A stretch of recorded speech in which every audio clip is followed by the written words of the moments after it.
जय हिंद दोस्तों, वंदे मातरम। राहुल गांधी ऐसा लगता है कि सही में बेवकूफ़ी वाला हरकतें करना छोड़ेगा नहीं। या तो उसमें 2 कारण हो सकता है।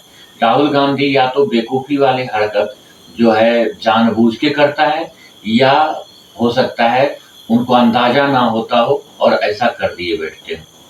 लेकिन मुझे जैसे लगता है कि राहुल गांधी जो भी एक चीज़ बोलते हैं, चाहे वो विदेश में बोलते हों, चाहे देश के अंदर बोलते हों, चाहे वो झूठ फैलाते हों, चाहे वो सच बोलते हों, वो सब अपने मर्ज़ी से वो बोलते हैं। और ये चीज़ उनको पहले से पता होता है कि मैं ये चीज़ बोलूँगा तो इसका क्या रिएक्शन होगा और ये झूठ है या सही है। उनको ये भी पता होता है कि जो मैं बोलने वाला हूँ, वो झूठ है एकदम, फिर भी लेकिन वो बोलते हैं इस पे। जैसे अभी देखिए 2-4 विवादास्पद जो अभी बयान उनका आया हुआ है पिछले 10 दिनों में, मैं उस पे फ़ोकस डालूँगा।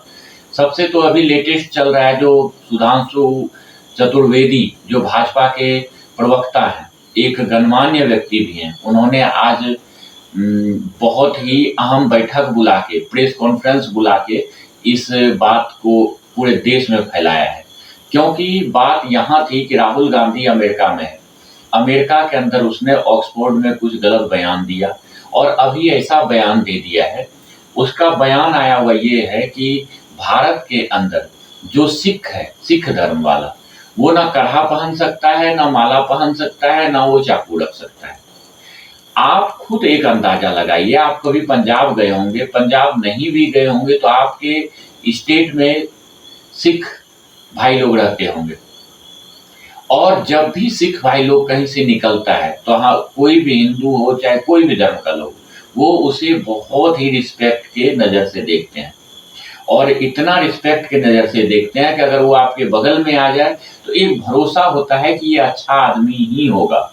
और ना ही अगर वो कभी-कभी तो ऐसा होता है कि कोई सिख आदमी हो, अगर वो कढ़ा ना पहना हो, तो हम लोग आपस में बोल देते हैं कि भाई आपने कढ़ा नहीं पहना है, पहनना चाहिए आपको।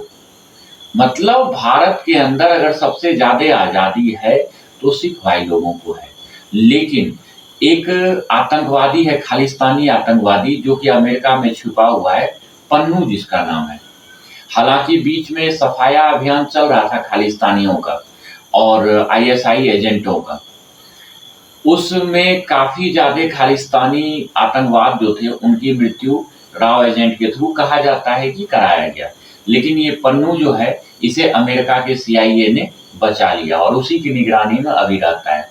जब ये राहुल गांधी ने का ये बयान आया, तो सबसे पहले पन्नू का समर्थन आया कि हाँ, ऐसा सही है, भारत में ऐसा हो रहा है। मतलब इसका क्या है कि सिर्फ ये चाहता है कि पूरे वर्ल्ड में मोदी सरकार के कारण जो वाहवाही हो रहा है वो ना हो और बदनामी बहुत ज़्यादा हो।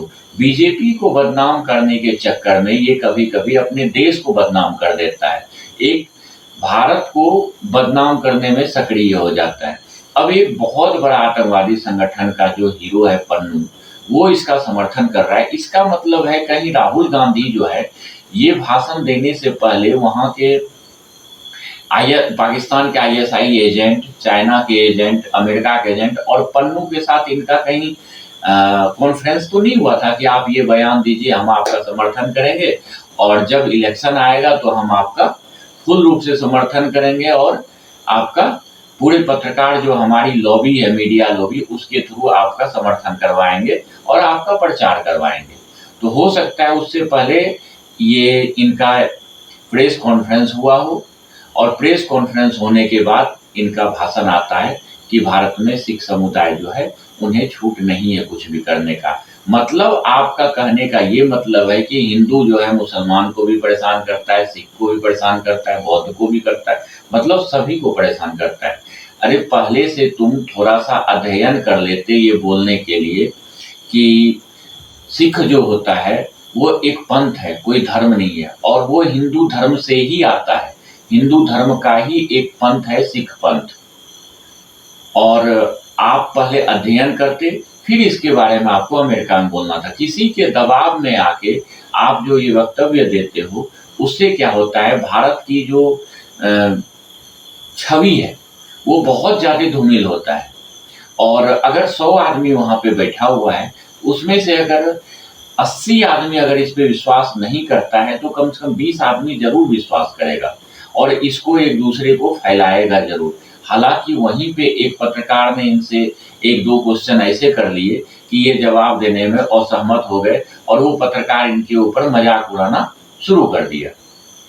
इससे पहले कुछ दिन पहले इनका एक वक्तव्य आया था राहुल गांधी का कि भारत के अंदर जो है एक हमने 100 सीट जीत लिया, तो जो मोदी का डिक्टेटरशिप है और मोदी भारत में जो हिंदू संगठन है, हिंदू है या बीजेपी के जो संगठन है, वो सब खतरे में पड़ गया है। मतलब कि ये चाहता है राहुल गांधी जी कि हम कितना भी झूठ बोल के, चाहे वो नहीं कहावत है एक साम दाम दंड भेद, मतलब कि ये चाहते हैं कि हम झूठ बोल के, गंदा काम करवा के या आपस में लड़वा के किसी तरह हमें सीट आना चाहिए। उन्हें इससे कोई मतलब नहीं है कि भारत का विकास होना है या भारत का जो गौरव पूरे विदेशों में बढ़ना है या 5 ट्रिलियन इकोनॉमी होना है, इस सब से उनको कोई मतलब नहीं है। उनको सिर्फ ये मतलब है, ये लड़ जाएँ, मर जाएँ, फिर से गुलाम हो जाएँ, लेकिन इनकी सीट बढ़नी चाहिए, इनकी सीट आते रहनी चाहिए। और इनको इनकी जबकि सरकार नहीं आया हुआ है, इनका कुछ भी चलता नहीं है भारत देश में, लेकिन फिर भी जो 100 सीट इनको आया हुआ है, उस 100 सीट के ऊपर इतना घमंड है, इतना घमंड है कि जैसे ये खुद प्रधानमंत्री बन गए हों और इनकी सरकार बन गई हो। और सीधे मोदी सरकार को ऐसा बोलता है कि वो कुछ भी नहीं कर पा रहा है, हमने उन्हें नीचे दबा के रख दिया।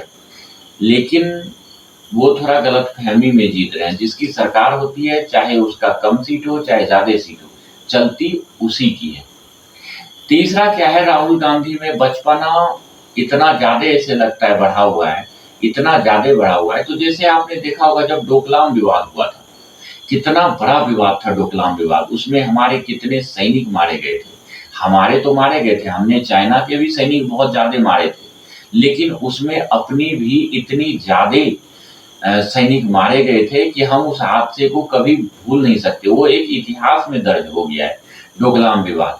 उसमें बिहार रेजिमेंट के कुछ थे, बाकी सारे रेजिमेंट के आदमी थे, जिनसे उनकी झड़प हुई थी और धूल चटा दिया गया था उनको। लेकिन उधर डोकलाम विवाद चल रहा था, इधर राहुल गांधी जो है चाइना के साथ कॉन्फ्रेंस कर रहा था और कॉन्फ्रेंस में से निकलते ही चाइना के पक्ष में ऐसे ज़्यादा वो भाषण देना शुरू कर दिए कि मतलब चाइना से होके आए हों, वो चाइना के ही मुख्यमंत्री प्रधानमंत्री हों। इस टाइप से देश के विरोध में बोल रहे थे वो। और ये भी देखा गया उस टाइम पे कि जब वो मीटिंग चल रहा था, उसके जस्ट बाद ही कांग्रेस का एक एनजीओ है जिसमें कि इनका फंड जमा होता है, जो कि राजीव गांधी जी के नाम से है।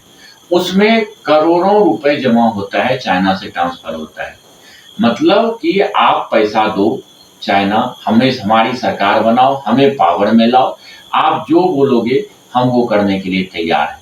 चाहे भारत देश से मुझे कोई मतलब नहीं है, भारत क्या हो जाए, मिट्टी में मिल जाए, उससे कोई मतलब नहीं है, हम लेकिन पावर में होना चाहिए। तो ये चाइना से जब हाथ मिला सकते हैं, पाकिस्तान से हाथ मिला सकते हैं, विदेशों में जाके भारत का पूरा गौरव धूमिल कर सकते हैं, तो ये कुछ भी कर सकते हैं।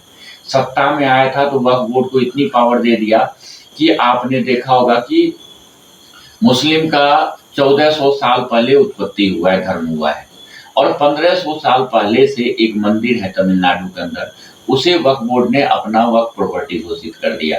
आपको हंसी आ रहा होगा, लेकिन ये पावर किसने दिया? ये पावर कांग्रेस सरकार ने दिया, बिल को अमेंडमेंट करके, जो उसका संसद में एक बिल पारित किया और उसको इतना ज़्यादा पावर दे दिया कि जिस ज़मीन को बोल देगा ये वक्फ की प्रॉपर्टी है, वो प्रॉपर्टी उसका हो जाएगा और आप उसके ऊपर केस भी नहीं कर सकते हो और सिविल में आप उससे लड़ भी नहीं सकते हो। ये सब हरकतें कांग्रेस की है। चाहे क्यों करते हैं ये? जो कि समर्थन मिल जाए हमें मुसलमानों का, हमारी सरकार बन जाए, हमारा किसी तरह से भी जो हमारा गिरता हुआ ग्राफ है वो ऊपर चढ़ते हुए चला जाए। लेकिन झूठ कब तक टिकती है ये राहुल गांधी जी को पता नहीं है। आप कुछ देर तक तो सरकार को या देश को आप धूमिल कर सकते हो, लेकिन ये ज़्यादा दिन नहीं टिकता है, क्योंकि आज के डेट में सोशल मीडिया इतना ज़्यादा आ गया है, इतना ज़्यादा सोशल मीडिया पे जनता एक्टिव होने लगे हैं। सिर्फ पढ़े-लिखे आदमी सोशल मीडिया पे आज के डेट में एक्टिव नहीं है। जो गाँव में जो अशिक्षित है, जो कि बिल्कुल भी अंगूठा छाप है, वो भी आज के डेट में सोशल मीडिया पे 100% एक्टिव हैं और वो हर चीज़ समझते हैं कि आखिर क्या हो रहा है, नहीं हो रहा है। लेकिन बहकावे में कभी-कभी क्या होता है, हमारी गरीब जनता बहकावे में आ जाता है। जैसे बीच में अभी राहुल गांधी जी ने दिया था ना एक भाषण कि खटाखट, खटाखट, खटाखट सबके अकाउंट में पैसा जाने लगेंगे। तो उस सब बहकावे में कुछ ऐसे होते हैं जनता जो कि उनके बहकावे में आ जाते हैं और इनकी जो नीचे लेवल की लॉबी होता है और जो पूरा पैसा खर्चा करते हैं उसका असर दिखता है और कुछ जनता जो है इनके पक्ष में आके वोटिंग कर देते हैं और इनको काफ़ी सीट आ जाता है, जिसके दम पे ये ना सरकार को काम करने देता है और इनका काम बस यही रह जाता है कि विदेशों में जाएँ, ऑक्सफोर्ड यूनिवर्सिटी इधर-उधर मीटिंग करवाएँ। एक फिक्स मीटिंग होता है इनका। ये कोई भी मीटिंग जो है इनको बुलाया नहीं जाता है कि वहाँ पे, इन्हीं के द्वारा किसी ना किसी को बता के वो एक मीटिंग फिक्स कराया जाता है, जो कि इन्हीं के द्वारा पैसा दिया हुआ ऑर्गेनाइज़ रहता है और उसमें जब ये भाषण देते हैं गलत भाषण, तो भारत को नीचा दिखाने का भाषण देते हैं और वहाँ से एकदम बढ़ चढ़ के वापस आ जाते हैं। लेकिन भारत में आने के बाद ये जानते हैं कि इसके ऊपर प्रतिक्रिया आएगा, भारत में जनता का विपक्ष के नेता का, पक्ष के नेता का, जो सरकार के नेता होते हैं उनका विवादित बयान आएगा, तो ये चुपचाप घर में घुस जाते हैं और ना ये सोशल मीडिया देखते हैं, ना कुछ देखते हैं। सिर्फ 8-10 जो इनके हैं नेता बड़े-बड़े, जैसे सुप्रिया सिरनेत, ये सब जो हैं, इन लोगों को बता दिया जाता है कि आप डिफाइंड करो इनका और मैंने जो बोला उसको सच साबित करते रहो, मीडिया में जाओ, इन पे कड़ा रुख प्रतिक्रिया दो और हमें सच साबित करो। उन्हें ये पता होता है कि मैंने बेवकूफ़ी कर दिया है, लेकिन वो घर घुस जाते हैं जब तक कि ये बात ठंडे बस्ते में ना चला जाए और जैसे ही ठंडे बस्ते में जाता है दूसरा कोई ना कोई भाषण ये ऐसा दे देते हैं कि फिर से आग सुलग जाती है। इनका अब यही काम रह गया है और कुछ भी इनका काम नहीं रह गया है। ये बनेंगे हमारे प्रधानमंत्री।